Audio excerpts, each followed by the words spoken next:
वज़ीर आला चंद्राबाबू नायडू ने गरीब अवाम से अपने गहरे लगाव का इजहार करते हुए कहा है कि जहां कहीं भी कोई गरीब शख्स मुश्किल में होगा मैं इसकी मदद के लिए वहां मौजूद रहूंगा।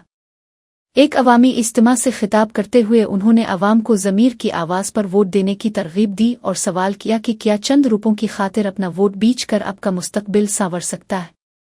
उन्होंने लोगों पर जोर दिया कि वो सियासत में दयानतदारी और सच्चाई का रास्ता अपनाएं और किसी भी लालच में आए बगैर अपने हक रायदही का इस्तेमाल करें। वज़ीर आला ने यकीन दिलाया कि अगर अवाम अखलाकियात पर कायम रहेंगे तो चंद्रना हमेशा उनके लिए एक मजबूत ढाल बनकर खड़े रहेंगे। उनका कहना था कि हुकूमत की तमाम स्कीमों का असल मकसद गरीबों के मावान जिंदगी को बुलंद करना और उन्हें खुद मुख्तार बनाना है। उन्होंने मुतनब्बे किया कि आर्जी माली फ़ायदे के लिए वोट का सौदा करना आने वाली नस्लों के मुस्तकबिल से खेलने के मुतरादिफ है।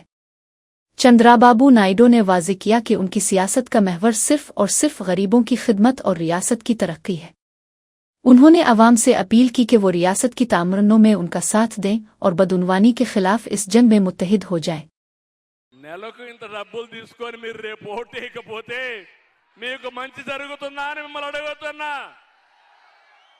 నెలకు 4000 6000 తీసుకొని ఎన్నికల్లో 1000 రూపాయలకు కక్కుర్తి పడితే మనకు న్యాయం జరుగుతుందా అని మిమ్మల్ని అడుగుతున్నా।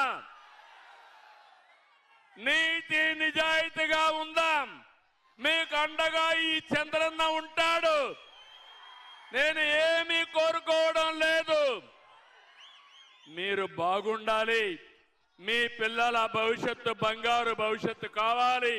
ఎక్కడ పేదవాడుంటే వాళ్ళ దగ్గర నేను ఉంటానని మరొకసారి మీ అందరికీ హామీ ఇస్తున్నా। వెనుకబడిన ప్రాంతాలకు అండగా ఉంటా, పేదలకు అండగా ఉంటా, నిరుపేదలకు తోడుగా ఉంటా, రైతన్నకి వెన్ను దట్టి నిలబెట్టి రైతే రాజుగా చేస్తాను।